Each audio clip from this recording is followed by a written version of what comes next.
This episode of the Poundcast is in part brought to you by Louisville Vegan Jerky Company. They make Louisville Vegan Jerky. That's right. It's meatless, plant-based jerky, and you can find them at lvjco.com. And they have lots of different flavors you can choose from, such as buffalo hot wing, pepperoni pizza, smoky Carolina barbecue, and they also have limited edition flavors that they come out with every month. And the newest flavor is a collaboration with the DJ Sudden Death. It's called Sudden Death's Spicy Sweet Gochujang. So this is a new take or a sort of remix of the classic LVJCO flavor. And it's the new and improved Spicy Sweet Gochujang. So if you order on the website and use the code word Poundcast, you get 20% off your order.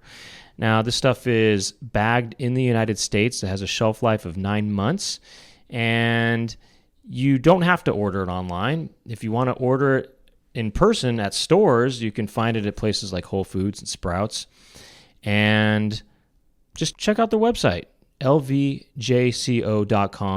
Once again, use the code word Poundcast and get 20% off your order.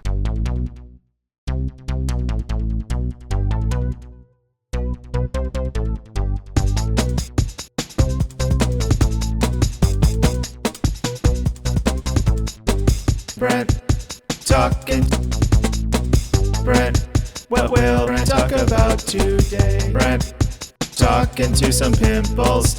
Brent will talk to friends, and Brent talking on the Poundcast. Welcome to the Poundcast. My name is Brent Weinbach, and I didn't mean to make this another solo episode, but I had a guest that was going to come, and I guess he got sick, and I found out that he was sick and couldn't make it, but I already had gotten here. So it is solo. I thought, hey, look, I'm here. Might as well record an episode. I got the thumb up from Aaron just now. Thumb up. People, sometimes people say, oh, I got the thumbs up from somebody, but a lot of times it's just one thumb. So you're really just getting a thumb up. Why does the expression go, oh, I got a thumbs up? Oh, did they give you the thumbs up? Usually people are just giving you the thumb up. So let's get that going more. Hey, I got the thumb up. I'll say that too as an expression of approval. I'll say a thumb up on that. I'm going to give you thumb up. I guess does suggest some sort of thumb up somebody's anal kind of cavity or whatever. Thumb up. There is something suggestive about that. For some reason, thumbs up doesn't sound anal, but thumb up does. Why is that? I guess because an anus can't fit two thumbs, or it can. It probably can fit two thumbs, I think, right? It can't fit one. It can easily fit one thumb. I mean, not mine. I got a tight one, and it won't fit even one thumb. But I have. There's been things fit up there before, or down there, because when I had to go to the doctor a couple times and get examined in that way, and I don't think he put a thumb down. I got one thumb down on my buttock, but I did have to get checked, and he stuck some sort of metal. It felt like some kind of metal tube device or something like that. It kind of went in and then it expanded. I think it stretched the hole. So it was more than just a thumb that went down. I say it went down because come to think of, I don't know, I forgot what position I was in, but I don't think it didn't go up. I know that. I didn't sit on anything.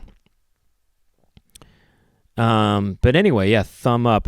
Here's another thing you can do that's interesting is if you just do a thumb up to somebody's really close to somebody's face, that's pretty aggressive and pretty threatening. Just go like this. If they say something you like, just go like, you just put your thumb right up you don't touch them, okay? No touching allowed. But you put your thumb right up to their face and that could be kind of an intimidating move. And I don't recommend you do that because you might get hurt. But Zed Cutsinger, who's been a guest in the past, he said some guy maybe did that to him once or something like that. He just put his thumb up to him, and I guess I like it if you do it in a friendly way, maybe to somebody you know, to a loved one perhaps. There's something really weird about putting your thumb up to somebody's face. Anyway, I was on the drive over here, and I was thinking to myself about how people, when they say something negative about somebody, they talk crap, right? That's the expression. Oh, I heard you were talking crap about me. You're talking crap, right? Because crap is known to be something that's negative, talking crap. And I thought, what about the opposite? If you want to say something positive about somebody behind their back, or even to their face, I was thinking about what the equivalent would be.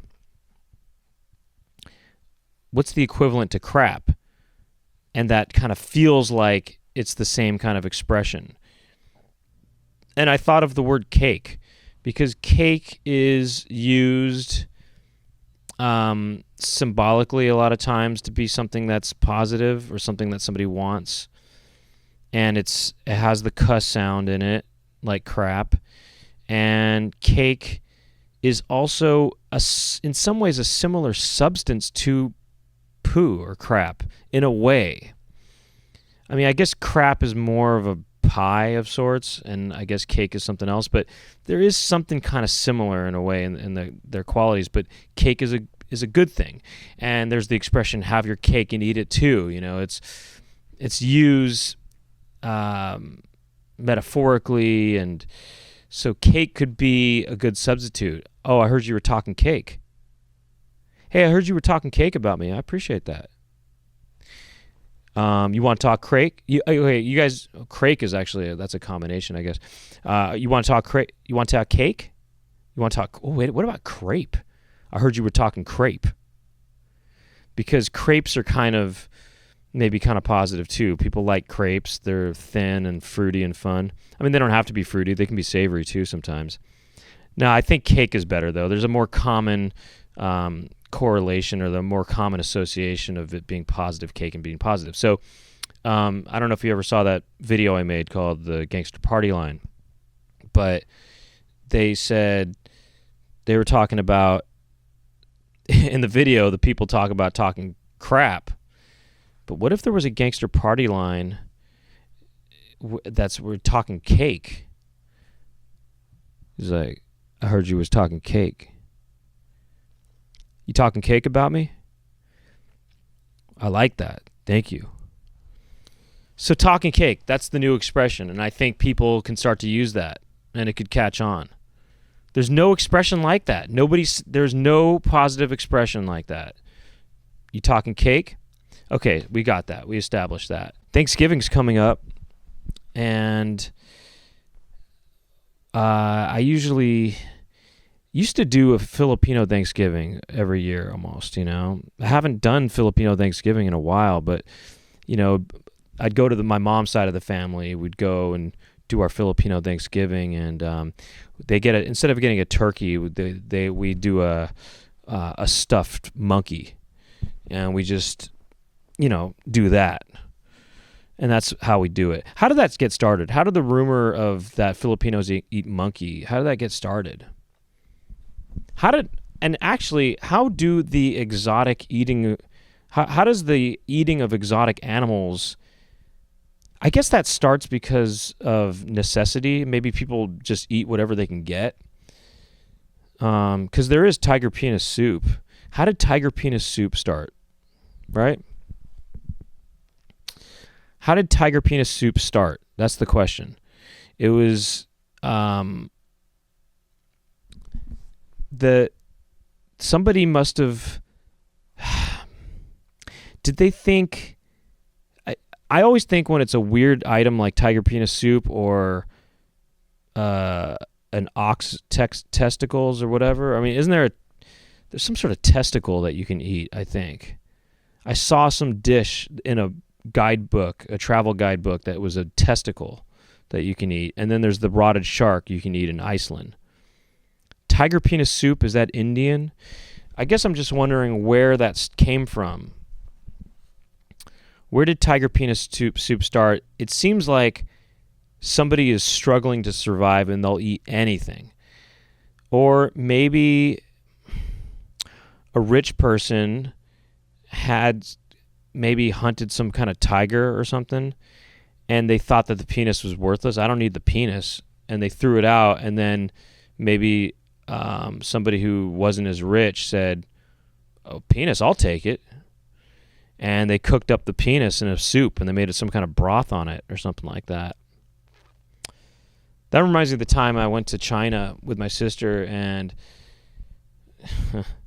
we didn't know how to order anything because we didn't read the language and we didn't speak the language. And we were just pointing to things. We saw a menu, and we said, "Oh, okay, what do we do here?" We said, we just pointed to something random on the menu. We just took a gamble. And then we got this soup this one time. And I think what it was is we saw someone else eating this soup, and we thought, okay, it's a soup. Sounds good. Let's just get it. We pointed to that. We got the soup.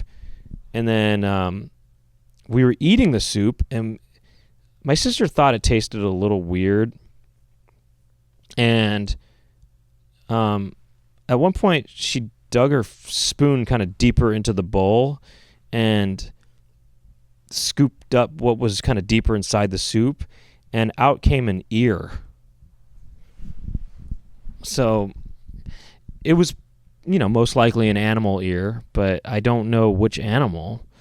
I mean, it was probably a pig's ear, I would imagine, but that was kind of gross. I mean, it wasn't what we expected. And look, me personally, I didn't think the broth tasted, weird or anything. And if it was a pig's ear, it probably just tasted, like like some sort of pork broth or something. But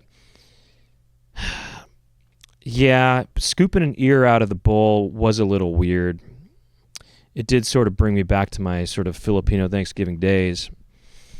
But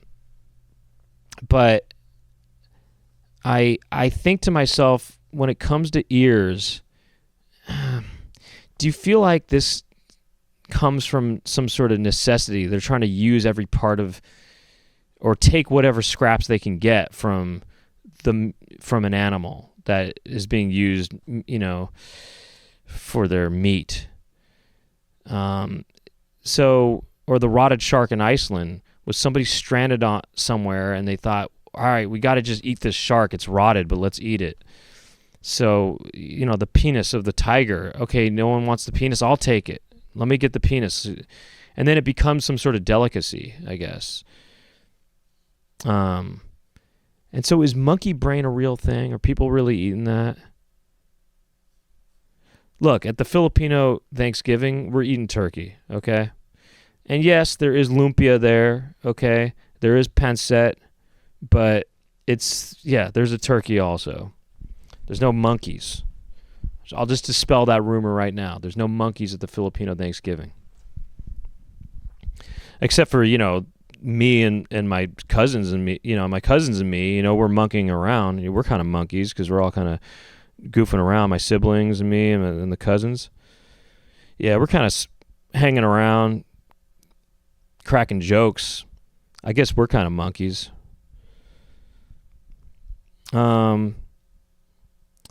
But I went to Israel and I was eating the hummus every day. That's when I started calling it hummus. I always thought it was called hummus, but then you go to Israel, they're calling it hummus. They're calling it hummus. And you kind of have to say it like that, hummus. And I just kind of got really into the groove of eating hummus. They shouldn't. It's interesting that Hamas kind of sounds like hummus a little bit. I wonder if they ever have mistakes like that. Wasn't that they did that something like that in was it Ali G or something like that? They had some sort of mix up with Hamas and hummus. They're kind of close. Yeah, there must have been a joke like that. It was in one of those Sacha Baron Cohen things, I think. Anyway, when I was in Israel, I went with a group, and I didn't care what I looked like at all, and I didn't want to wear suntan lotion, so we were out walking around in the desert and stuff, and I wore a t-shirt on my head and then a baseball hat, and I was covered up the back of my neck, and my face was kind of covered with that. My ears were covered with that, and I looked like a real desert person.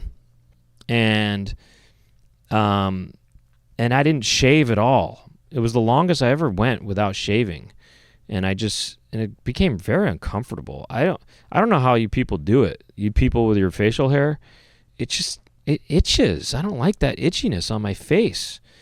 And it just feels uncomfortable, and I'm always kind of touching it or rubbing my finger on it and stuff, or I'm using my tongue to kind of feel around the pricks of the prickliness of the things. I'm using my tongue. I'm pricking my tongue. I don't like it. But people get used to it, I guess, over time. But I mean, some people might look at my pubic bush and think, how do you deal with that? You should be completely smooth like a seal. Some people think that probably. They probably look at my butt crack and they probably think, oh, aren't you disturbed by that? Doesn't your, I know people who wax their whole bodies. I know a man who waxes his entire body. And I think some of you know who I'm talking about. And maybe he looks at me and he thinks to himself, how could you do this to your body? It's too prickly. You're pricking your whole body. So I grew out I had a whole desert look when I went out there in Israel.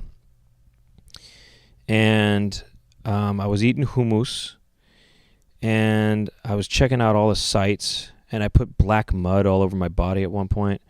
And I went to this, I think it's the Dead Sea, where you float in the sea. And you're just floating. Everything, you can't keep your legs down. Everything is going up. Your penis everybody's got an erection in there because their penis is floating. Everything floats up. You can't keep it down. So everybody's penis, including the women, all their penises are floating up to the surface, and everybody's got these, it looks like everyone's got an erection, but it's really kind of, in a way, the opposite of the Dead Sea. You seem very alive, very virile in the Dead Sea because everybody's penis is floating to the top.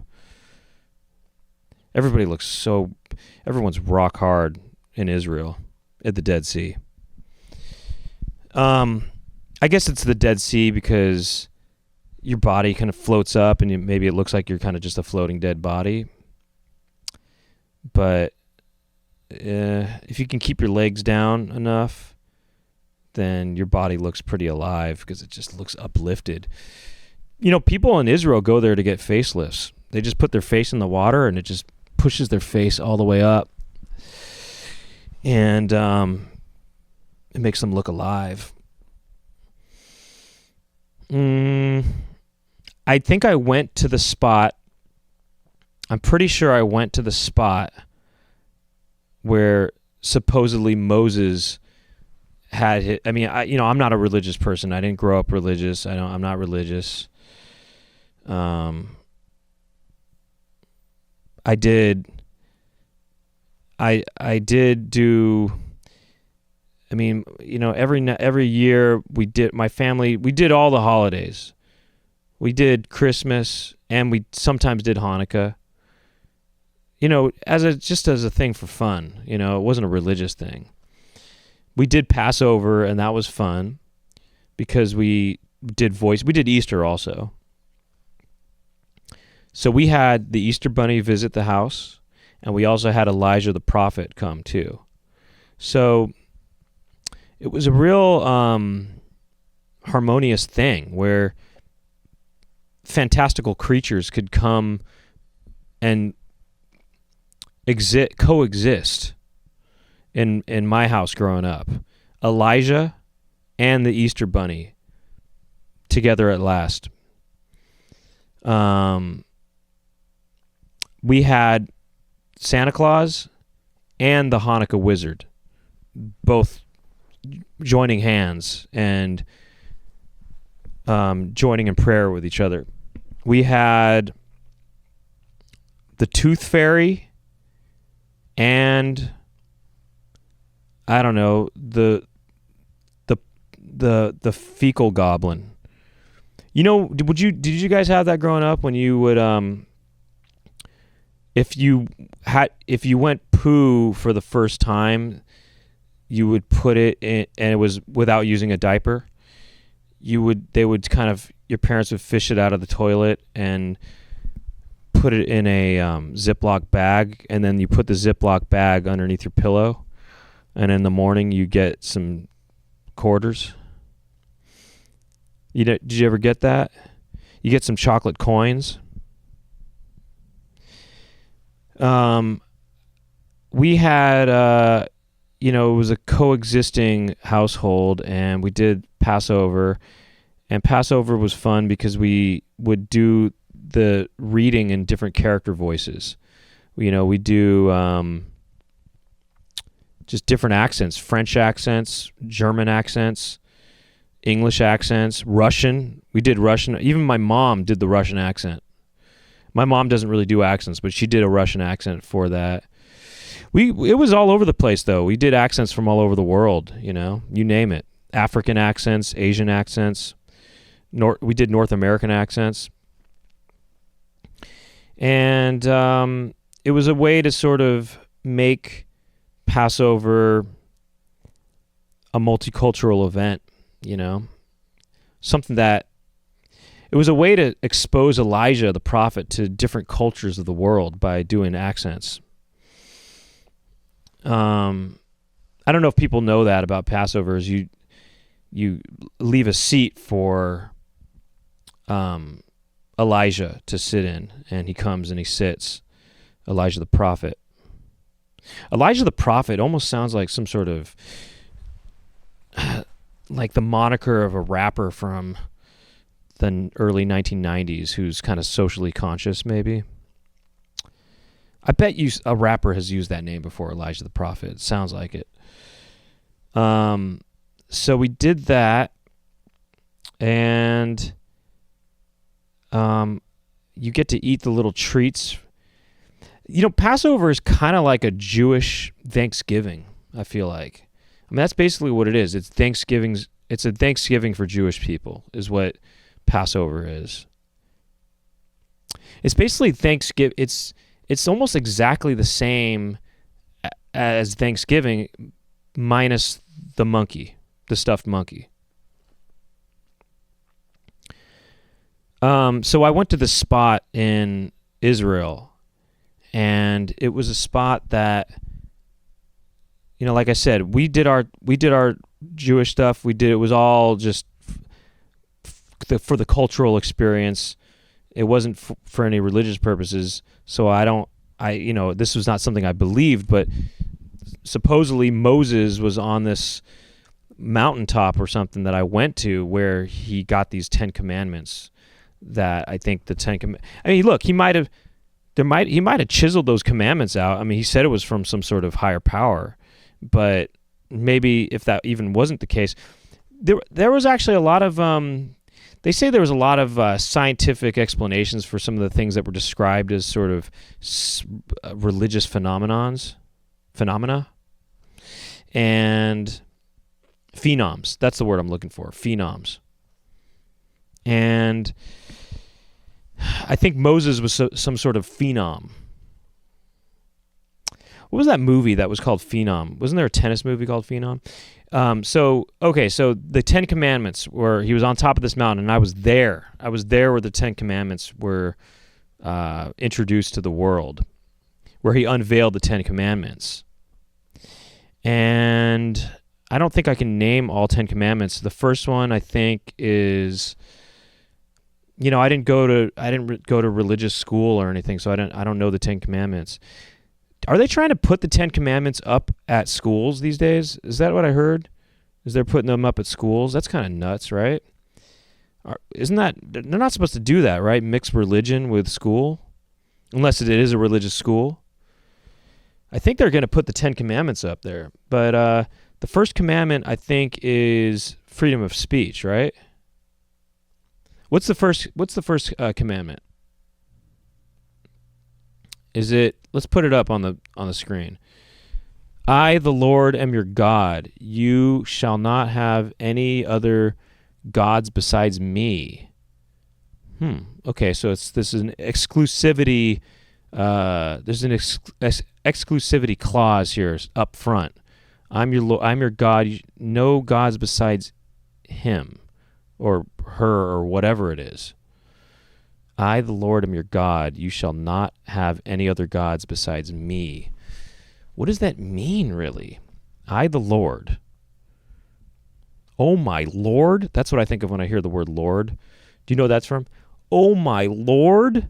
That was Larry Appleton's catchphrase from the hit TV show Perfect Strangers.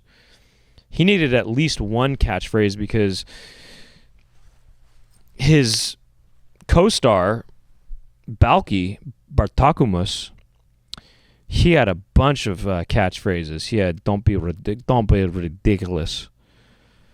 I'm so happy we can do the dance of joy. Don't be ridiculous. I think we probably did our Passover dinner in a Balki voice at one point. Sorry if nobody knows what I'm talking about.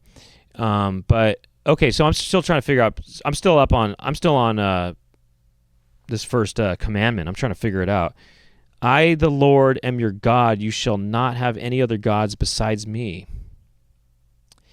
Pretty bossy, I guess. It's kind of, it's kind of like a, I guess, okay, if God is your boss, he's basically saying you don't work for anyone else. He's kind of like a mob. He sounds like a gangster, actually. You don't work for anybody but me. You understand that? Listen. You don't work for anybody but me. You understand? You work for anybody else, you and your family are out of here. Listen. I, the Lord. He sounds like a gangster. I, the Lord, I'm your God. You understand? No other gods. It's just me. You understand? You start worshiping another god, I'll make you an offer you can't refuse. I'm not even going to make the offer. All right? You're out of here. What a gangster. He's a mobster. There's something really possessive about this, though. I do think I, the Lord, am your God. You shall not have any other gods besides me does sound possessive. And to be honest, it sounds a little insecure. I mean, no disrespect to the Lord.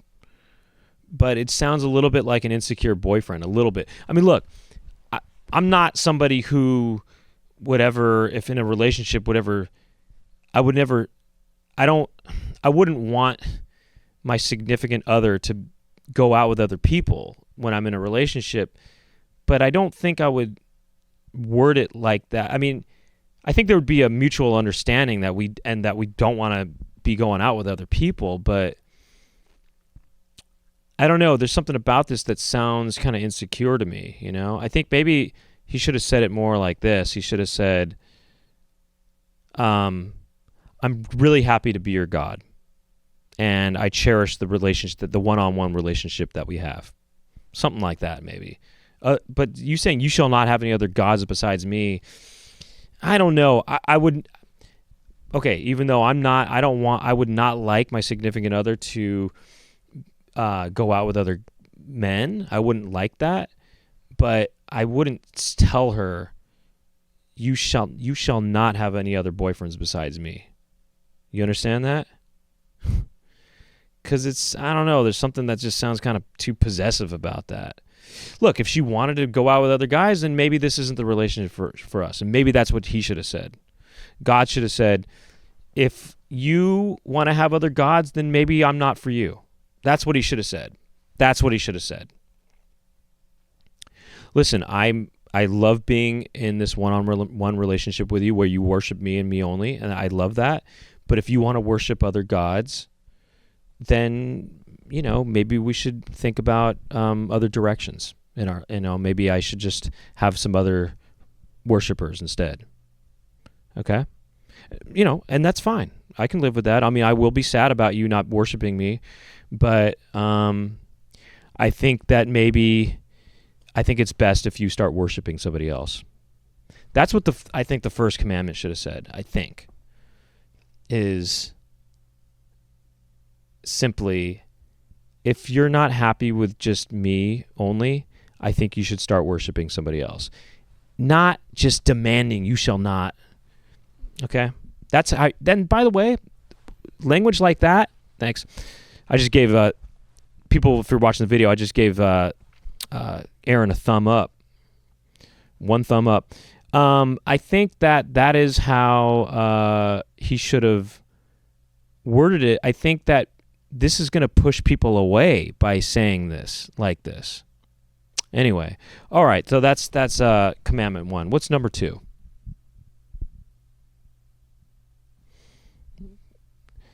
You shall not. Isn't it thou shall not? I thought they were saying thou back then instead of you. You shall not take the name of the Lord your God in vain. Okay, so you can't talk crap about basically your boyfriend, right? You can't talk crap. I mean, I guess it's fair enough, right? To not. I mean, I guess that's a fair enough rule, is to not take. If you have decided in your life to worship God, the Lord, then don't be talking crap. Respect the one you worship. I guess that makes sense. I can't argue with that one. I feel like there's fault in the first one, in the way it's worded at least. But you shall not take, or thou shall not take. I think it's that. I think it's supposed to be thou, by the way. Shall not take the name of the Lord your God in vain. In vain. Vain, isn't that more when you're... What does that mean? You shall not take the name of the... I mean, how did vain... I know that means talking crap, but it also sounds like you're conceited or something like that, right? Or you just kind of think of... You know what it almost sounds like? It almost sounds like you look in the mirror and you think you are a god. That's what it sounds like, because you're kind of vain. You're looking at yourself in the mirror all the time and stuff, and you think you're a god. That's what it almost sounds like. You're looking at yourself and you're thinking, gosh, I look good. I mean, damn, I look good. I'm God, basically. That feels like you're taking the Lord. Seems like you're taking the Lord's name in vain, or something. If you're being conceited or something, or just looking in a mirror. But I know that it does mean something about talking crap. You know what they should have said? They should have said, you should... They're always talking about what you can't do. Just talk about what you should do, I think. It's not going to push people away so much. They should say, hey, the Lord's name, it'd be nice if you just talk cake about him. Talk cake about the Lord. And that's all. Just talk cake. You know what? Let them eat cake. That's what they should have said. Let them eat cake. You know who said that, I think? I think Marie Antoinette said that. I think Marie Antoinette said it best when she said, let them eat cake. And that's what they should have just put for the second commandment. I was going to say amendment, but okay. What's the next one? Number 3.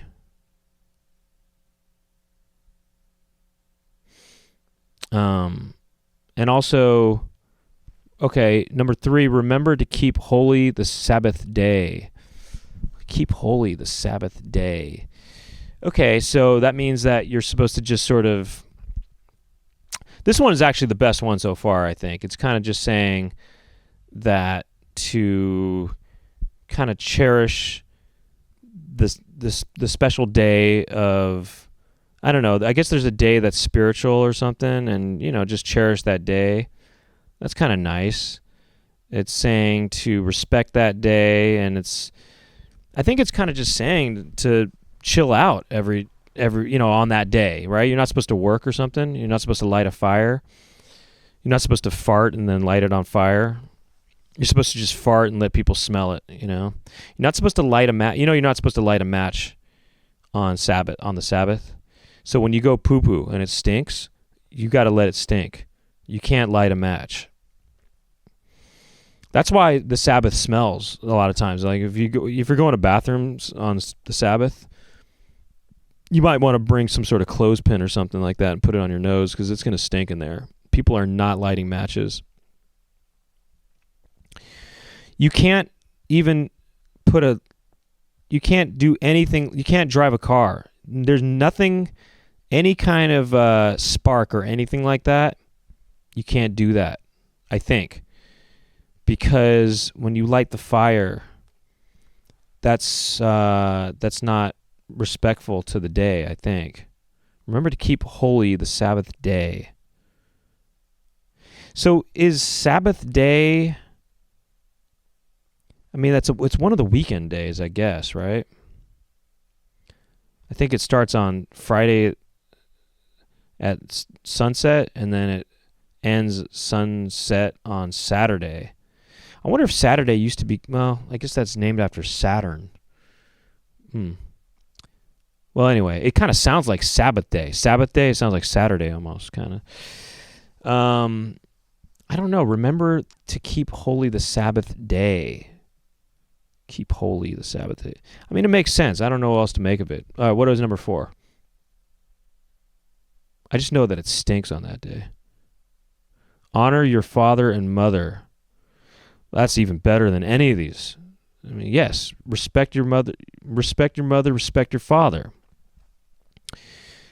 I wonder if you're supposed to respect them, though, if they're, if they're going poo-poo and not lighting a match on the non-Sabbath days. I'll tell you this. I've gone in the bathroom after my parents have used it, and it has stunk sometimes. But sometimes they'll light a match. I guess I still honor that. Honor your parents. Honor your father and mother. That's a pretty respectful thing. I mean, respect your elders. That's what it's saying. I think by extension, people that are older than you are kind of your surrogate mother and father in a way, or they're kind of your spiritual people that are your elder. I guess you got to respect your elders, and they are we're all your parents. If anybody's younger than me here, I'm your dad in a sense, in some sort of spiritual sense, and you should respect me. Okay, you should not respect anyone else besides me. No, I'm just respect who you want to respect. Is it okay to not respect your elders sometimes or not honor them? Yeah, sometimes, I guess. I mean, I guess if they're doing bad things, you don't want to honor that, I guess. But if your parents come in with a coupon, you definitely want to honor that. You want to honor the coupon. If somebody's younger than you and they're trying to use a coupon on you, then you don't have to honor it, But if your mom comes in with a coupon for, say, 50% off of a bottle of, say, Tide, honor it. Give her the discount. You know what I mean? That's what the commandment says. I just realized the commandments are commands. They command you to do this. Honor thou father and thy mother. Yeah, you want to let them redeem those coupons, okay? If they've given them the senior citizen discount at Sizzler, that's what it's basically saying. They should have changed it to that, actually. All right, what's number 5?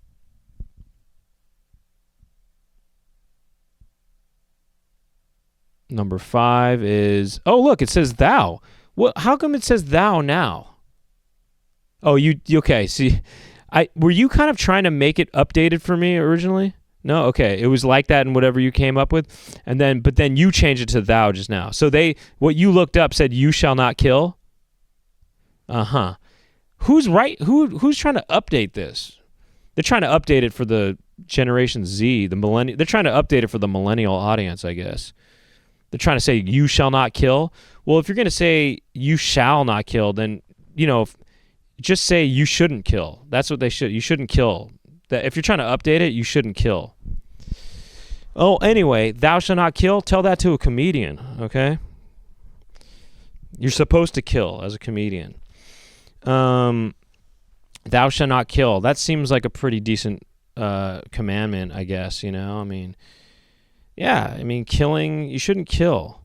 Now, does that apply to, say, insects and stuff? Because I'm sorry, but people are killing mosquitoes, and so you're going against that fifth commandment, it seems like.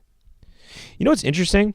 The fifth commandment is thou shalt not kill, and yet the fifth amendment, what's it called? The fifth amendment. What is it? The fifth amendment is the gun one, right? Oh, that's the second amendment. Okay. All right, so never mind. I just thought that would have been kind of a perfect match if you should, the right to carry a gun or whatever, and then thou shalt not kill. Anyway, it's just kind of interesting on that. Do they have any thou shalt not kill kind of amendments at all? No, they don't. It'd be funny if they did, though. If they had the gun and the kill thing and the same thing. Anyway, thou shalt not kill. They probably should have specified people, right? And certain animals, I guess. I don't know. I guess they should just cater this to whatever thing you are. There are some people, I think, that are so hardcore about animal rights and stuff that they will not even, they won't eat the honey. They won't kill. I think they don't even kill. I know somebody who doesn't even kill roaches. They don't kill roaches. They'll catch the roach and put it outside. Yikes. And I think maybe they don't kill. I know someone maybe doesn't kill mosquitoes. They'll just let the thing suck and suck and suck, and they don't care. They should tell those mosquitoes, thou shalt not suck. Mosquitoes are vampires, aren't they? Bedbugs are too. Thou shalt not kill. Can't argue with that one. You know what? Why do they even have death penalties if... are religious people for the death penalty? Because if you are, well, what's up with the fifth commandment, though? Isn't that at odds? I don't know. It seems like if you abide by the 10 commandments, then you wouldn't be wanting to have the death penalty. Even if somebody did some heinous crime. I don't know. It's something to think about. So it's a bit of a paradox, I think. It does seem to me that people who are for the death penalty maybe are also maybe pretty religious. So what's going on with this fifth commandment? Next. There's lots of contradictions in life. That's just what life is all about. Thou shalt not commit adultery. Why do they call it adultery? I know what it means, okay, but it just does sound like adultery is what you do as an adult. I'm just an adult. I do adultery, I have conversations with people, we have tea. It seems like committing adultery is the act of becoming a man. It's the act of standing in the Dead Sea and letting your penis rise from its grave. That's maybe what it is. Rise from your grave. That's why they call it the Dead Sea. So you shall not commit adultery. It sounds like they're telling you to not grow up. Don't ever grow up. Maintain your the purity. Maintain that pureness of heart. You're a Toys R Us kid. Keep it that way. What if that was what the commandment said? Thou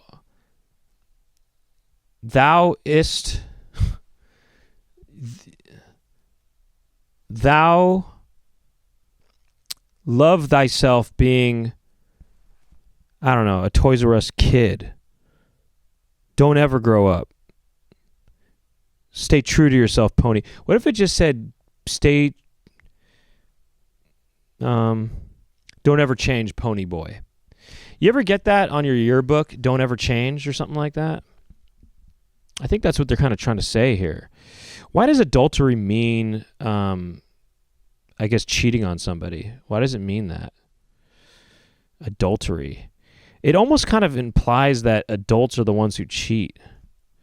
Truth be told, the biggest cheaters are usually kids. I mean, I cheated on a spelling test when I was in second grade. I hate to admit it, okay?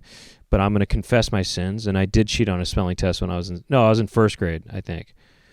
Yeah, first grade, I cheated on a spelling test. I was a bad boy. I was such a bad boy. I cheated on that spelling test. Ugh, I'm coming clean right now. What a bad boy I was. But when I became an adult, I wasn't cheating on any tests. So therefore, this thing don't make no sense. They should call it, don't commit childery. Thou shalt not commit childery.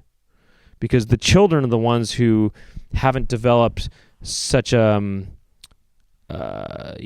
solid sense of morals, I think the adults have. But sometimes men are driven to dark places. And I guess some people do cheat. They do that. Some men do that. They do. But I don't know. I do think that adults know right from wrong a little more than kids do. So they should call it, do not commit kiddery. Next. Why do they say, I'm just kidding? Is it because kids are the ones who make jokes? Thou shalt not steal. Thou shalt not steal. Tell that to a hack comedian, right? Because hack comedians are stealing all the time. Yeah, nobody should steal, right? That's the best one in here. Steal. No, thou shalt not steal. Yeah, that's easy. This should be number one on the list, I feel like. They should have this as number one on the list. Because when you take what's not yours, that ain't right. I remember one year I had a piece of poo underneath my pillow and somebody took it and it wasn't the tooth fairy. And I was pretty upset about it. Yeah, thou shalt not steal. That's pretty obvious. Are there any times when stealing is okay? I can't really think that. I mean, some people might say, oh, when you're at the store and you want to just sort of free sample one of those things from the bin, when you want to just sort of see what the chocolate covered almond tastes like, and you kind of open the bin at the supermarket and you just take a taste, I guess you're stealing, but you could think of it more as a sample. You can think of it more of as a free sample. Is it stealing if you paid your college dues and then you went to the on-campus commissary and you ate a sandwich without paying for it and you thought I'm just getting justice done, I paid my dues. I'm just getting my money's worth. Is that stealing? I guess there's ways people justify in their mind that something isn't stealing when it really is stealing. I guess it goes without saying that this commandment doesn't apply to baseball players, because I guess stealing is encouraged when you're playing baseball. But, and I guess, it's encouraged when it comes to romance in a way. I mean, people, people like their hearts to be stolen, I guess, or something like that. You stole my heart. I guess that's a good thing if someone steals your heart. I'm not sure if I think it's a great thing, though. I guess you don't want to steal someone's heart without their permission. And if they get their permission, you're not really stealing, are you? Look, I wouldn't mind if I don't want somebody to steal my heart, is what I'm saying. I would like somebody to sort of take my heart. And honestly, I'd like to just share my heart with somebody, that's all. Don't steal it from me.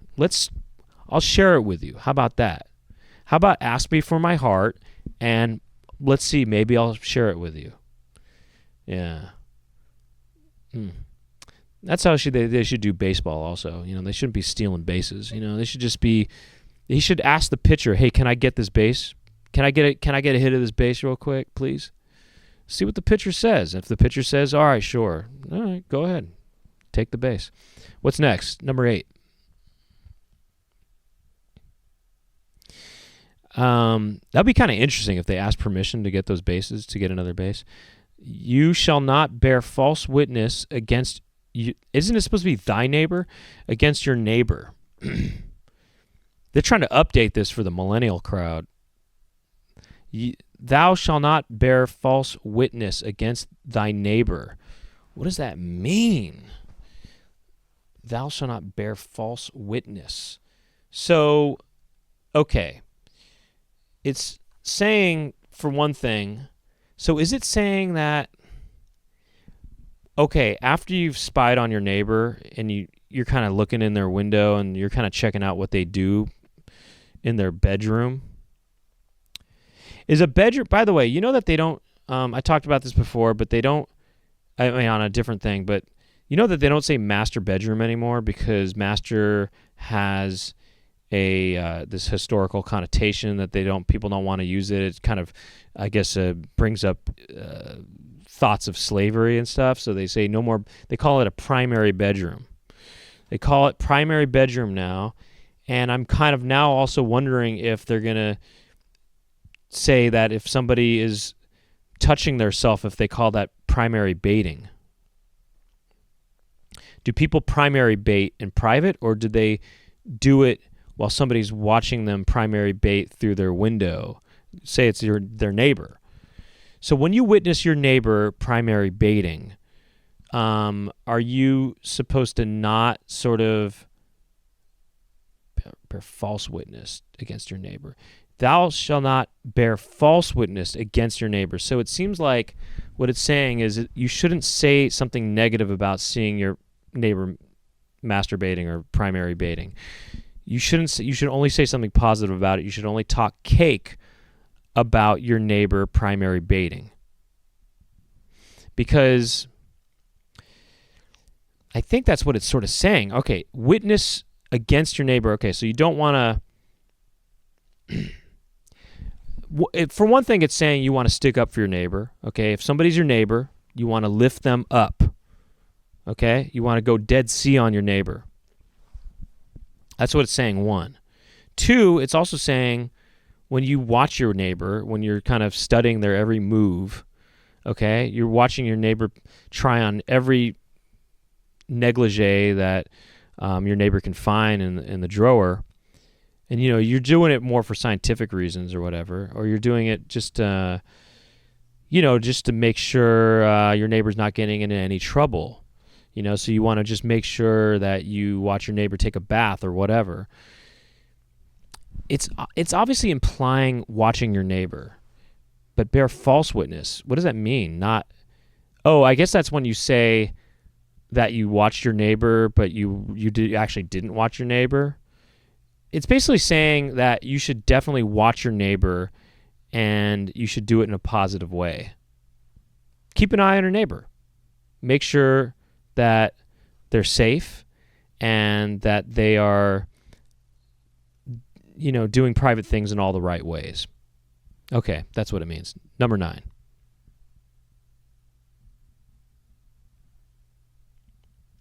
Number 9 is going to have to be,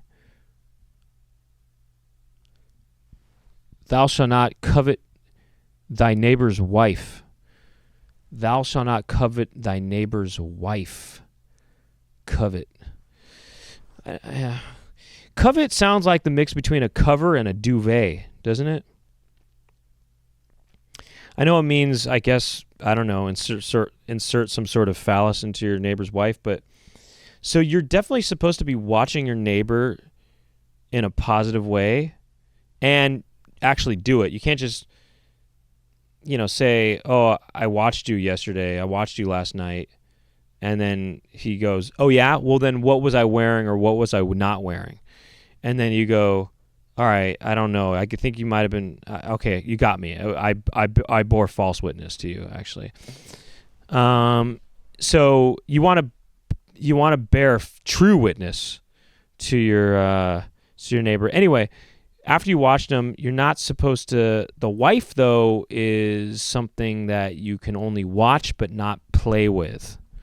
Okay, you can play with the neighbor, but you can't play with the wife.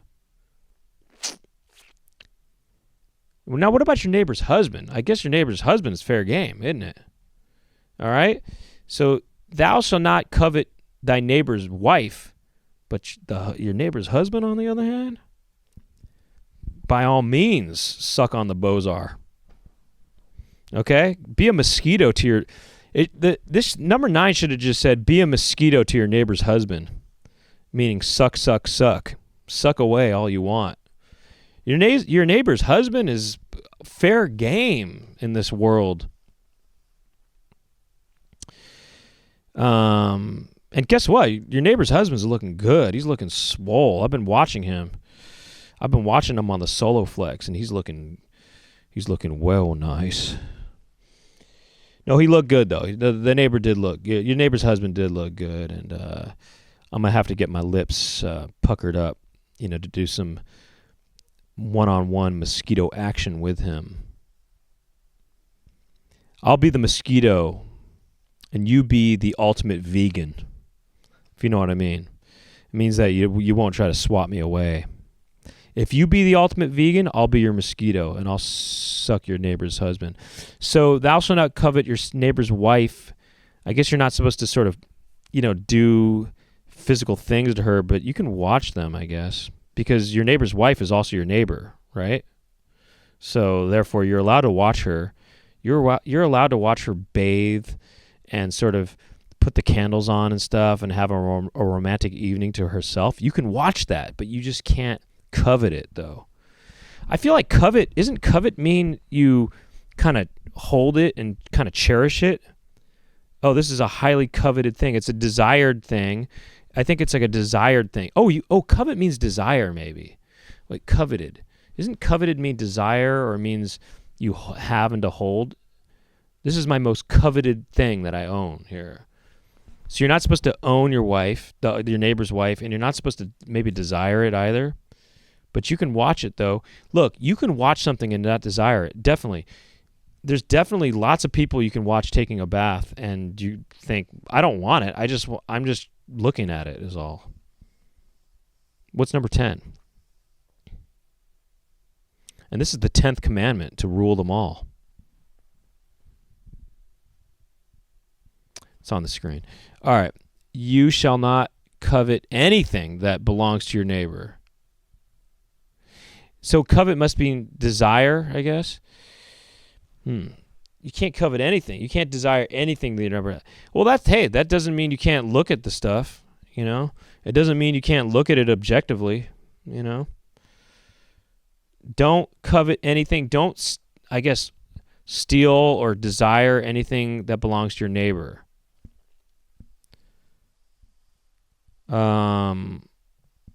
Yeah, okay, that works.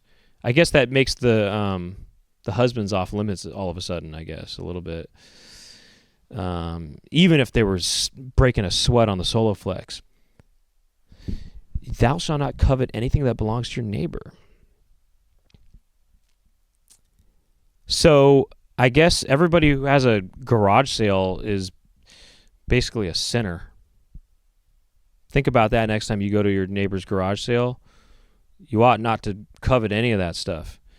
Next time you see your neighbor having a garage sale and you're religious, you go up to them and you say, oh man, I'd like to buy a lot of your stuff, but I can't because the 10th commandment says I ought not to covet any of this.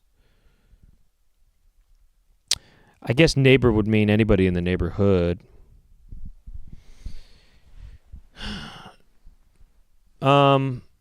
I do think that there's a good point here, which is that you should not get jealous of what other people have because we're all on our own path. That's one of the biggest problems for people is they look at other people, they look at their lives, and they compare their lives to their lives, and they think, oh, and they feel bad about their lives because they're not in the same place as as the person they're looking at. We're all kind of neighbors in this world, you know what I mean?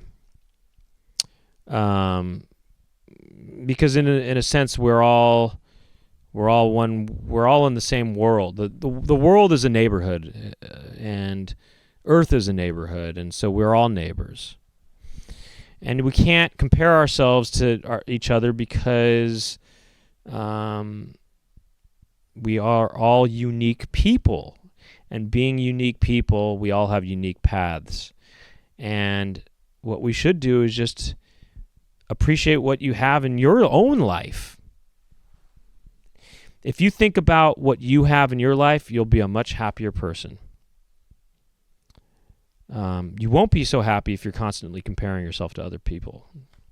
So appreciate what you have in your life, and you'll always be a success. I guess I'm gonna go do an Unzipped. I'm gonna carry on and do more. I don't know. Maybe we can see. You know what I'll do? We'll talk about the Passover. There's 10 sins, I think, not sins. There's 10 plagues, I think, that are discussed in the Passover dinner. 10 plagues. We'll go over the 10 plagues in the Unzipped. If you want to join me, go to patreon.com/Poundcast. And you can, get the episodes 2 days early there. You get the extended episode, okay? And there's other little tidbits on there as well sometimes, and it's almost entirely ad-free, but so is this episode, so big whoop. But you can also watch the show on YouTube, youtube.com/thepoundcast. So the Patreon is patreon.com/poundcast, and then the YouTube is The Poundcast. The Instagram is The Poundcast. And what else? Thank you to Aaron Bruntgart behind the boards, who was putting all those texts, those things up on the video of all the commandments, and kind of re-updating them to be more classic style by putting thou in there sometimes. So thank you for the thous. And thank you to Jack Birch for helping out behind the scenes as well. And also thank you to All Things Comedy for hosting the show here. And I think that's about it. I think next episode I have Clay Tatum and Anna Saragina that are going to be on the show. And I think that's about it. We'll just go to the Unzip now in just a little bit, but thanks for watching, and I'll see you next week. Otherwise, if you're not on the Patreon, see you next week. The Poundcast is the show. I'm Brent Weinbach. Bye-bye.